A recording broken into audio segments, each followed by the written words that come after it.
Bonjour et bienvenue dans notre podcast Neuronaissance, un podcast pour remettre du sens dans le mouvement, de la clarté dans le cerveau et de la joie dans les apprentissages. Moi, c'est Sarah, je suis coach en réathlétisation et spécialisée en reprogrammation neuroposturale. Bonjour à tous, je suis Nathalie, je suis professeure des écoles depuis environ 25 ans et j'ai également été certifiée en kinésiologie. Donc aujourd'hui, on va vous expliquer le lien qu'il y a entre la motricité et les apprentissages et pourquoi le sport aide le cerveau à se développer. Exactement. Et du coup, on va commencer avec le mythe de l'enfant assis. C'est toi qui voudrais en Alors parler. concernant le mythe de l'enfant assis, effectivement, euh, on, on a aujourd'hui fait le constat dans la culture scolaire qu'on valorise l'immobilité en classe. Et c'est vrai qu'en classe, l'immobilité prolongée pour un enfant, elle peut vite devenir contraignante. Or, on constate également que le développement de l'enfant, il est moteur avant tout. Donc, Sarah, Ouais. concernant Ce le qu'on développement voit en moteur. fait tous les jours dans nos stages, c'est que le corps et le cerveau, ils sont profondément liés. Et ce lien, il passe par ce qu'on appelle la boucle sensorimotrice. En fait, c'est une sorte de dialogue continu entre ce que notre corps perçoit, donc par nos récepteurs sensoriels, donc ce qu'on entend, ce qu'on voit, ce qu'on sent, et aussi par nos muscles et notre peau, etc. Et ce que notre cerveau décide ensuite de faire comme mouvement. Et à chaque mouvement, on reçoit de nouvelles informations au niveau sensoriel qui repartent au cerveau et ainsi de suite. Et c'est vraiment une boucle qui tourne sans arrêt. Et c'est un peu comme si le corps envoyait des messages et que le cerveau répondait. Et si ces messages, ils sont flous ou ils sont déformés ou ils sont pas bien calibrés, à cause d'un système sensoriel qui n'est pas optimal, qui est trop sensible ou pas assez, ou qui a des réflexes archaïques encore actifs, et ben le cerveau, il rame. Et c'est comme si vous deviez lire un texte dans le brouillard, en fait. Vous allez y arriver, mais vous allez galérer quand même pas mal. Et du coup, bah, vous voyez flou, vous essayez de deviner, vous vous fatiguez. Et en fait, c'est la même chose au quotidien pour votre corps et votre cerveau. Et du coup, ce qu'on fait dans nos stages, c'est qu'on intervient par le mouvement de façon ciblée et on vient travailler les réflexes, les appuis, le toucher, l'équilibre et tout ça pour que les infos elles soient plus claires, plus fiables et que le cerveau puisse mieux faire son travail. Et du coup, ça impacte partout, la maison, l'école, le sport, etc. Donc, c'est vrai que pour donner des exemples concrets à l'école, un enfant qui gigote, un enfant qui se lève, qui se balance, ben, ce n'est pas toujours de l'agitation. C'est souvent un besoin du corps pour aider le cerveau à se réguler. Et il est vrai que dans le développement global de l'enfant, pour que le développement soit harmonieux, dès la maternelle, on vise un développement qui doit être cognitif, qui doit être moteur, qui doit être affectif, qui doit être social. Donc, c'est surtout ces modes de développement que l'école va pouvoir établir les fondements éducatifs et pédagogiques. Donc, le mouvement joue un rôle central dans tous ces domaines. Et on le voit, nous, avec nos stages et tout ça, on a eu des retours de parents et d'enfants, par exemple, où une semaine de stage a suffi à changer quand même pas mal de choses pour eux.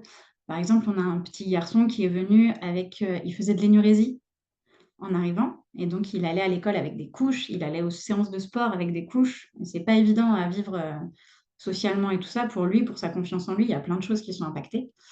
Et avec une semaine de stage, on a pu travailler vraiment avec du mouvement, avec de la sensorialité à différents niveaux et avec de l'exercice ciblé, et ben, on a pu stimuler son système nerveux suffisamment. Et, euh, et du coup, bah, après une semaine de stage, plus besoin de couches pour aller à l'école, quoi. Et c'était assez fou comme résultat, juste en quelques jours, comme quoi vraiment le mouvement et bouger, ça peut vraiment changer plein de choses. Là, c'est un Alors exemple, moi, je l'ai voilà. constaté aussi à l'école. Mais à l'inverse, c'était un enfant, heu, avec lequel je faisais des mouvements, au cours d'une activité, en éducation physique et sportive. Et j'ai constaté qu'il avait un réflexe qui était encore actif. Et c'était pas un élève de ma classe, c'était l'élève d'une de mes collègues. Et je lui ai dit: «Tu demanderas à ses parents si cet enfant fait encore pipi au lit la nuit», alors qu'il a plus de 5 ans. Et effectivement, rien qu'en le regardant bouger, on voit il y avait cette agitation, que le réflexe n'avait pas été intégré. Donc, répercussions aussi à la maison. Et puis, répercussions au niveau des apprentissages scolaires, parce que c'était un enfant qui était très agité. Bah oui. Donc, donc voilà. Euh, Donc, ces réflexes archaïques, pour faire un bref résumé, c'est vraiment une base, la base des connexions entre le cerveau et le corps. Donc, c'est la base du développement neurologique. Donc, avant même de parler, l'enfant, on sait tous en tant que parents que l'enfant commence par explorer, par toucher, par ramper, par grimper. Et s'il commence par tous ces mouvements, ce n'est pas, c'est pas le fruit de hasard. Donc, c'est bien que c'est la base de tout ce qu'il va pouvoir ensuite développer, de tout ce qui peut être demandé dans les instructions officielles, à savoir ce dont je vous ai parlé tout à l'heure, aussi bien le développement cognitif que le développement affectif. Et donc, ça aura également une répercussion ensuite, la gestion de ces mouvements, dans le développement de ses compétences psychosociales. Donc, la manière dont il va pouvoir interagir avec les autres ensuite à l'école. Donc, on peut dire que c'est vraiment un développement global et général. C'est ça. Donc, c'était vraiment là-dessus qu'on voulait insister pendant ce podcast, c'était le mouvement construit le cerveau, vraiment, et sur tous les plans, affectif, cognitif, postural, et cetera. Et vraiment ce lien entre le cerveau et le corps et l'importance du mouvement dans la vie des enfants. Il y aura ensuite un lien entre l'équilibre, la coordination, l'attention, donc la posture, donc également tout ce qui est en lien avec la motricité fine, donc les capacités de concentration. Et puis ensuite, la possibilité aussi pour les enfants d'écrire, de lire, etc. Donc je dis souvent aux enfants à l'école que quand on leur demande d'écouter en classe, les adultes regardent trois points. Ils regardent si leur corps est immobile, si leurs lèvres arrivent à se coller et si leurs yeux arrivent à nous regarder. Donc quand on travaille en grand groupe, euh, insister sur l'importance de la posture pour pouvoir réussir à se concentrer et ensuite pouvoir rester immobile de plus en plus longtemps.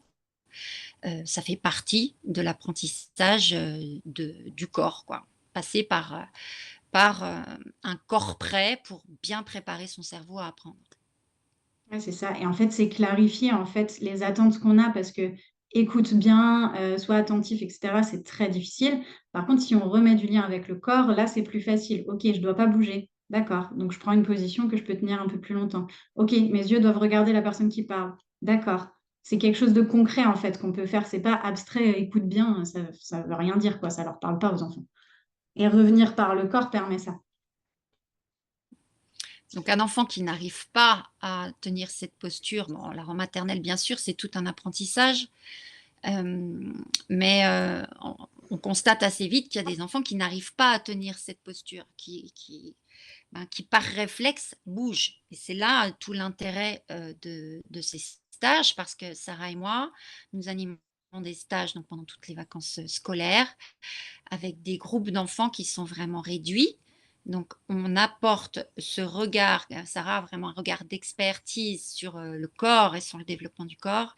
Et j'apporte également le lien avec tout ce qui peut être demandé au sein des classes, et puis le lien qu'il peut y avoir ensuite avec les apprentissages purement scolaires comme le langage, le repérage dans l'espace, le fait de réussir à vivre ensemble, la capacité aussi de pouvoir dire ce que je ressens par rapport à ce qui peut être attendu par le groupe et le fait de pouvoir mettre ça en avant dans un petit groupe avec les enfants, ça leur permet de mieux comprendre ce qui est attendu à l'école. Ouais, c'est exactement ça. Ce qu'on veut dire en fait avec tout ça, en résumé, c'est que pour aider un enfant à mieux se concentrer, à mieux gérer ses émotions ou à apprendre plus facilement, il suffit pas toujours de travailler dans la tête. Voilà, parfois, il faut commencer par bouger et surtout bouger d'une manière qui aide le cerveau à se réorganiser. Et voilà, et c'est ce qu'on fait dans nos stages avec, du jeu, du plaisir, du lien et un travail en profondeur. Et voilà, et c'est pour ça qu'on avait vraiment envie de faire ce podcast, pour vous partager tout ça, montrer que c'est possible de travailler autrement et d'aider vos enfants autrement, en fait. Et voilà, et si ça peut vous donner des idées, si vous êtes parent, enseignant, éducateur ou juste curieux, ben, c'est génial. Donc avant d'apprendre à nos enfants à ne pas bouger, il faut vraiment porter un regard attentif sur la manière dont ils bougent et ensuite pouvoir apporter tout cela dans les apprentissages. Donc, euh, donc nous vous invitons vraiment à faire bouger vos enfants, à les inscrire à des ateliers sportifs et puis si vous avez envie d'avoir un regard vraiment spécifique, Sarah et moi sommes là toutes les vacances scolaires et le mercredi aussi. Exactement. Voilà, ben, merci de nous avoir écoutés en tout cas pour ce premier épisode. Si ce qu'on vous a raconté vous parle, ben, n'hésitez pas à nous suivre, à partager l'épisode ou à nous écrire. Et puis ben, on se retrouvera le mois prochain pour un nouvel épisode et on parlera plus en détail des réflexes archaïques, justement. Voilà. En attendant, ben, n'hésitez pas, bougez, jouez, explorez, prenez soin de vous et rappelez-vous, chaque mouvement est une opportunité pour le cerveau d'apprendre autrement. À bientôt! Ciao!